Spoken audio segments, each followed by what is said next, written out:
Perkenalkan, nama saya Erifni Cahada. Saya Muhammad Hasbi Yahya.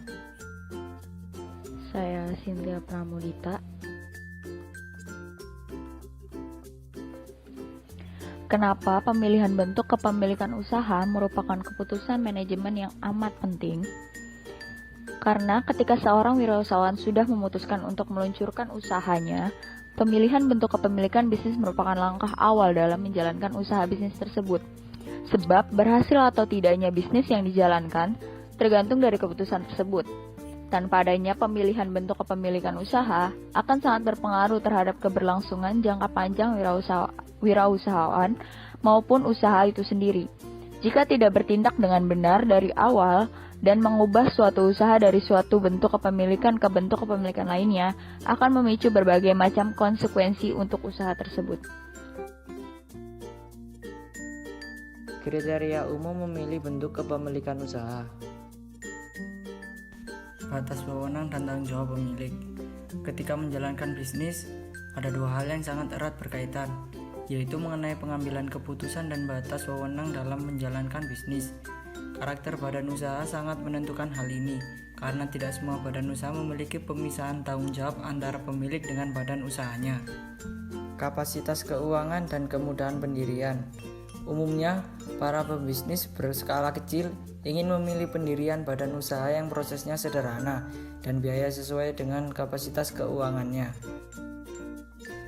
Kemudahan memperoleh modal. Ketika membuat badan usaha, diharapkan dapat membuat rekening atas nama perusahaan tersebut, sehingga untuk keperluan permodalan akan dapat dengan mudah mengajukan ke perbankan atau investor apabila cash flow yang telah berdiri sendiri dan berjalan baik dari bisnis tersebut sudah diletakkan pada wadah khusus, yaitu rekening perusahaan. Perkembangan usaha. Pengusaha haruslah visioner. Oleh karena itu, optimisme dalam mengembangkan bisnis juga merupakan pertimbangan dalam memilih badan usaha. Kewajiban dari peraturan perundang-undangan. Sebagai warga negara yang baik, pengusaha harus memperhatikan peraturan-peraturan pemerintah seperti izin industri, NPWP, akta notaris, pajak, dan izin domisili.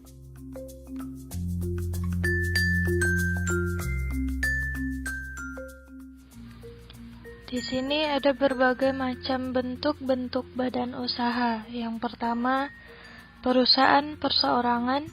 Yang kedua, firma. Yang ketiga, CV. Yang keempat, PT atau perseroan terbatas.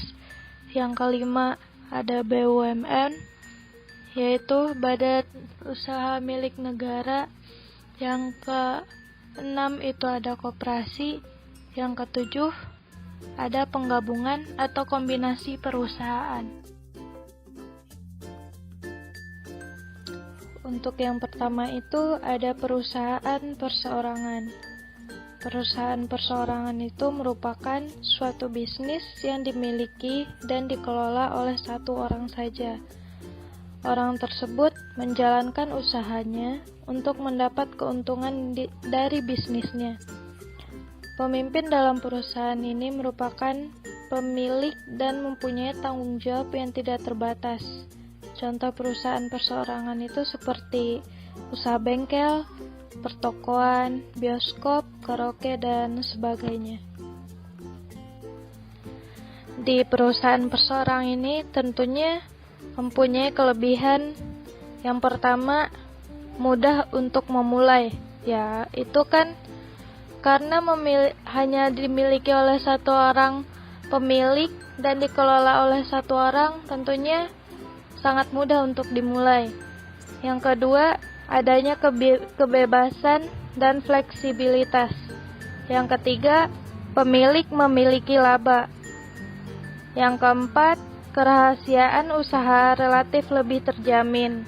Yang kelima, mudah untuk membubarkan. Di balik kelebihan, tentunya perusahaan perseorangan memiliki kelemahan. Yang pertama itu tanggung jawab pemilik tidak terbatas.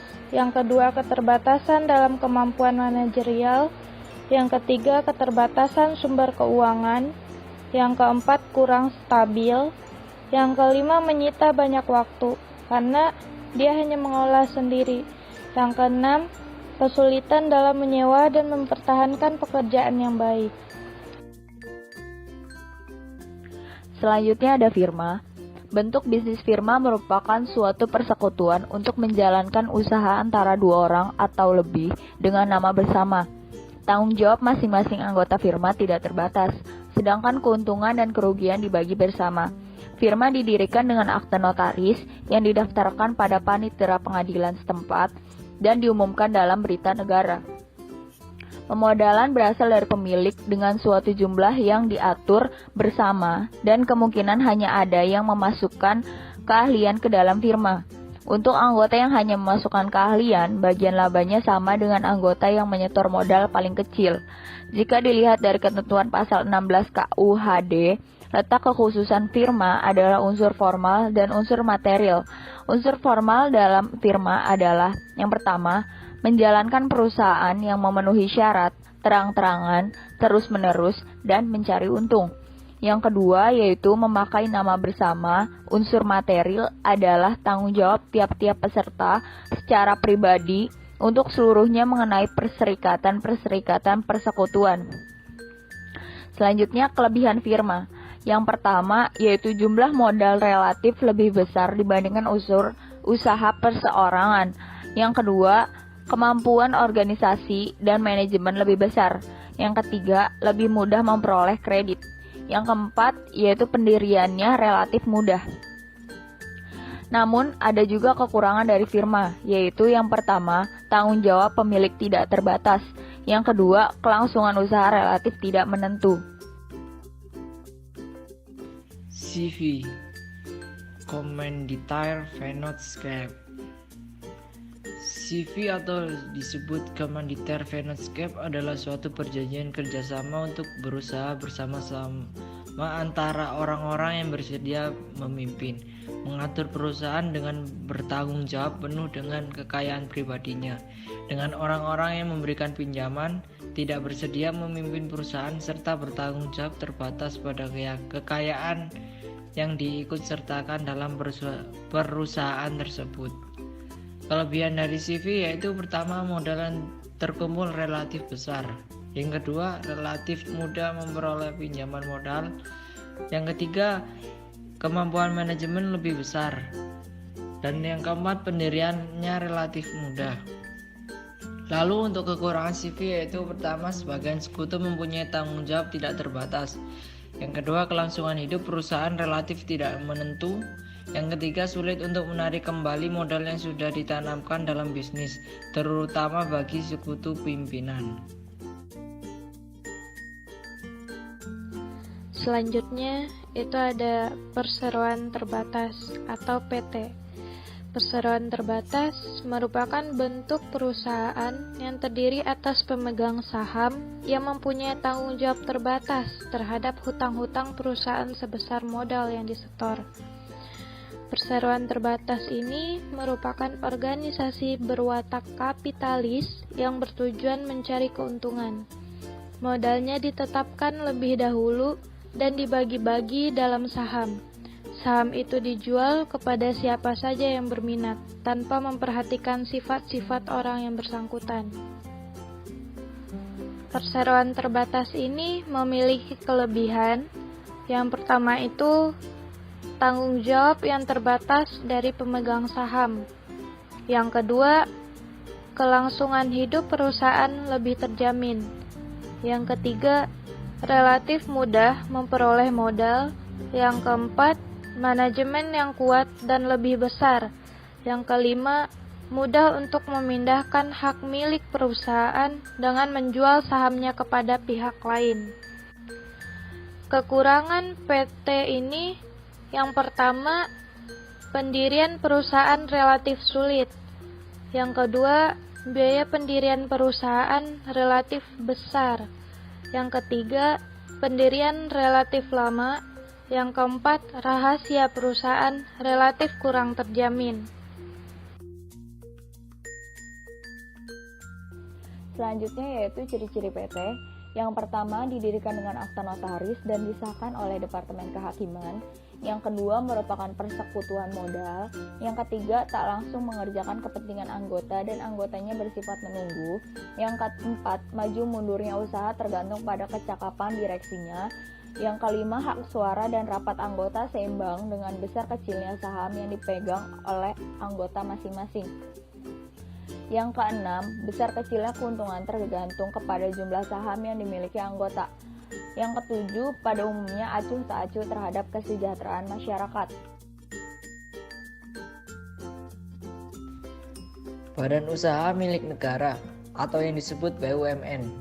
BUMN merupakan badan usaha yang dikenal dengan public enterprise yang berisikan dua elemen esensial, yakni unsur pemerintah publik dan unsur bisnis enterprise. BUMN diciptakan dengan undang-undang, artinya pengadaannya diusulkan oleh pemerintah dan disetujui oleh DPR. Maka jadilah ia suatu produk politis. Itu yang disebut BUMN oleh Khairman Armia tahun 1989. Oleh sebab itu, keberadaannya atau eksistensinya tergantung kepada pemerintah.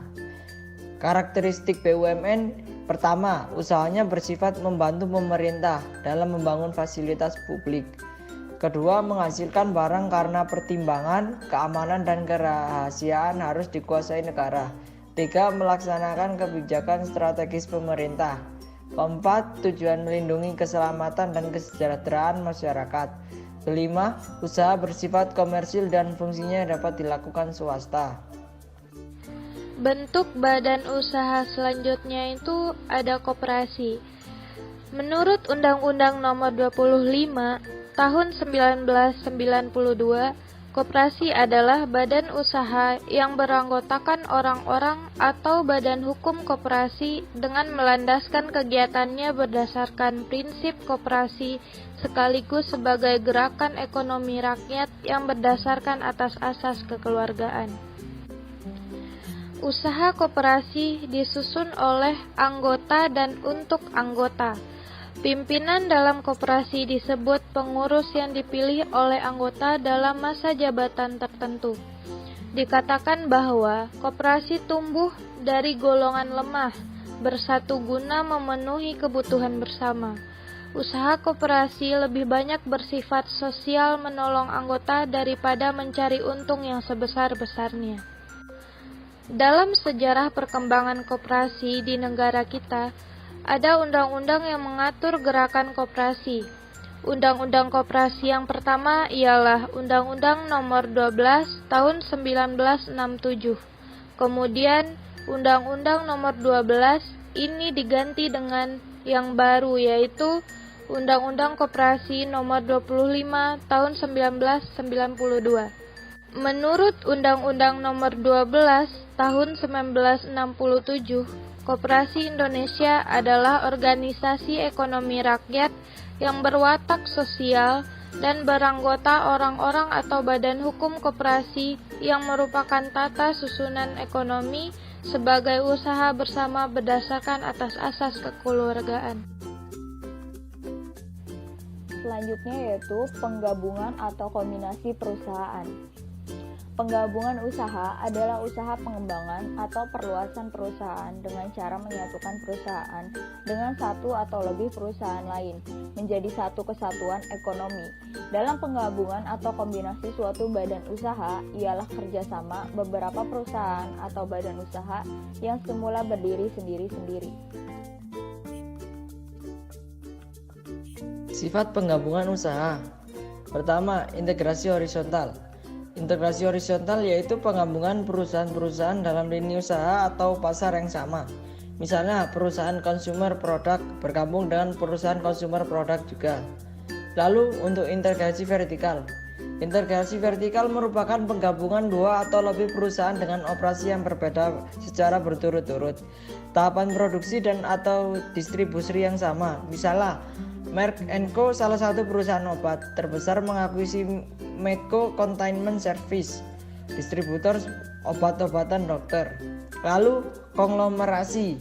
Konglomerasi yaitu penggabungan perusahaan-perusahaan dengan produk dan atau jasa yang tidak saling berhubungan dan bermacam-macam. Perusahaan melakukan diversifikasi untuk mengurangi resiko yang ada pada lini usaha tertentu atau untuk mengimbangi perubahan penghasilan seperti kegunaan akuisisi pada perusahaan manufaktur. Penggabungan usaha atau kombinasi usaha tentu ada penyebabnya. Yang pertama, manfaat biaya. Yang kedua itu ada resiko lebih rendah. Yang ketiga, penundaan operasi pengurangan. Yang keempat, mencegah pengambil alihan. Yang kelima, akuisisi harta tidak berwujud.